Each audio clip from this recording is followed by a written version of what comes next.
Silver foi desenvolvido em conjunto pela Infogrames, Sparrow House e THQ Nordic, e também lançado em 1999 pela própria THQ, para Dreamcast, Windows, Linux e Mac. A história se passa em Jara, mundo dominado por um feiticeiro mau chamado Silver. Nesse mundo vive David com sua esposa e avô. Tudo vai bem até que o exército de Silver, liderado pelo seu próprio filho, chamado Field, ataca o lugar e sequestra as mulheres para levar até o feiticeiro.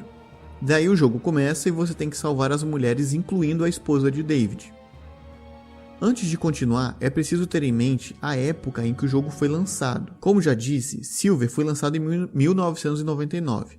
Você segue pelo mundo, passa por vários lugares, conhece pessoas que se juntam à aventura, obtém itens necessários, derrota chefes até chegar no fim. Já vimos isso em vários outros jogos, antes mesmo desse jogo sair. A história é simples, mas não é ruim. Porém, se naquela época já era clichê, hoje então nem se fala. Mas um ponto positivo para a história, sem dúvida, é que os diálogos são dublados, e bem dublados até, com outra exceção. E isso contribui para a narrativa. Os cenários são bonitos, feitos por imagens pré-renderizadas, como em Final Fantasy VII, por exemplo, com os personagens pequeninos se movendo pelo ambiente. A ambientação é variada, e enquanto jogamos, passamos por florestas, castelos, cavernas, cidades, aqueles cenários típicos de RPG medieval.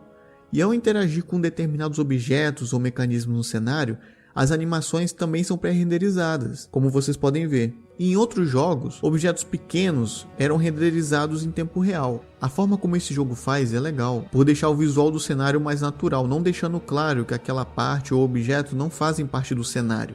Por outro lado, me vi empacado em algumas partes por não saber com que interagir, tendo que recorrer aos detonados. E os comandos, como são feitos pelo mouse, acaba complicando, mas eu volto nesse ponto depois. Os inimigos são variados e cumprem seu papel.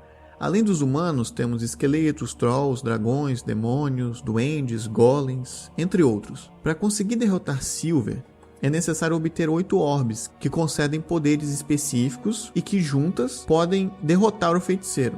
Elas são orbes de fogo, gelo, cura, eletricidade, terra, ácido, tempo e luz. E seus poderes dão uma variedade bacana para os combates. Você encontra personagens pela aventura e eles possuem vantagens e desvantagens. Mas com o tempo você acaba mantendo apenas 2 bem específicos mesmo, por eles serem mais fortes. Só é possível controlar 3 por vez. E nós podemos alternar entre eles, para usar manualmente os poderes e habilidades. Um ponto muito legal desse jogo é que você pode literalmente equipar qualquer orbe, arma, escudo, usar poção, em qualquer um. É claro que é necessário prestar atenção para otimizar o uso de cada item de acordo com as características de cada personagem.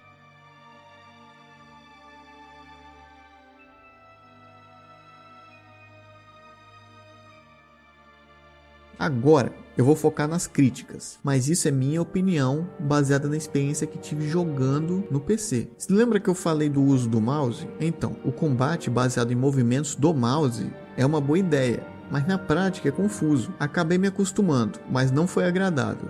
Não sei como deve ser jogar no controle. Por vezes, durante o combate, eu cliquei para um personagem atacar um inimigo específico e acabei selecionando um outro personagem. Eu acabei por selecionar todos de uma vez e mandei atacar tudo junto. Tentar selecionar um simples item no chão pode ser irritante, pois alguns objetos ou personagens ficam na frente. Para resumir, não é prático. Para fazer os movimentos de ataque e usar o escudo, é necessário apertar as teclas e usar o mouse. Para atirar, por exemplo, uma flecha em uma direção específica, você aperta o Ctrl e clica no lugar específico com o mouse. Acontece que em um cenário, você eventualmente terá que interagir com um objeto específico e você precisará descobrir onde, naquele cenário todo, você deve disparar uma flecha para então, por exemplo, uma ponte ser abaixada. E situações como essa acontecem mais vezes. A exceção dessa confusão toda é a luta contra os chefes, que acabam sendo mais simples, podendo ser combatidas apenas por um personagem,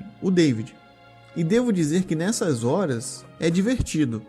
Os outros personagens podem ser até derrotados, que ao vencer o chefe, todos sobem de nível e mesmo os caídos são curados. Isso ajuda a economizar os itens de cura, por exemplo.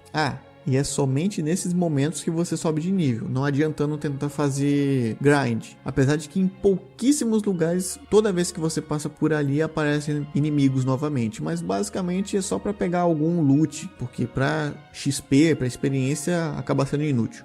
O menu gráfico é bacana. Eu não tenho que reclamar dele. Um outro problema que eu vi nesse jogo foi que ele não explica muita coisa. Tudo bem que tem alguns jogos que quase não explicam como se faz as coisas, mas aqui ele explica algumas coisas e outras você tem que descobrir. Como por exemplo, quanto um item cura ou não. Por sorte, alguns itens, como você acaba usando recorrentemente, você acaba gravando os efeitos dele.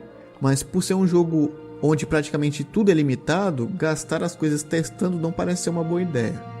Tá certo que em determinados lugares a quantidade de itens e cura é bem generosa, mas ainda assim seria bom ter uma descrição breve. Esse jogo tem baús espalhados pelo mundo. Esses baús são transparentes e eles só podem ser abertos ao conseguir um item específico. E bom, esses baús é praticamente o que te faz explorar um lugar todo ou voltar naqueles lugares que você já visitou antes. E até que é bom que você faça isso, você volte nesses lugares para pegar esses baús quando conseguir o item que permite abri-los.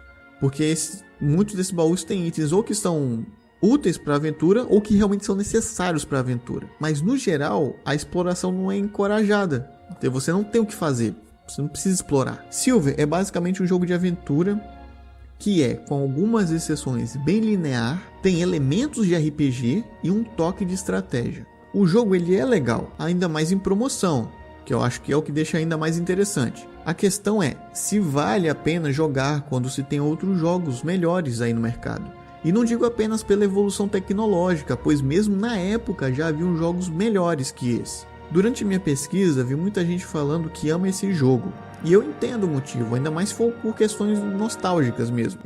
Eu mesmo tenho muitos jogos que eu não considero bom, mas eu gosto. Eu não sei se eu já coloquei esse vídeo no ar aqui, no canal, mas eu gosto de Batman Forever do Super Nintendo, então quem sou eu pra julgar, não é mesmo? Mas eu tenho a ciência de que ele não é um bom jogo. O que não é o caso de Silver, é claro. Só que eu vi críticos dizendo que esse jogo é melhor que Diablo 2, melhor que Baldur's Gate 2, Suikoden 2 ou Final Fantasy 8. E me desculpa, mas eu não poderia discordar mais.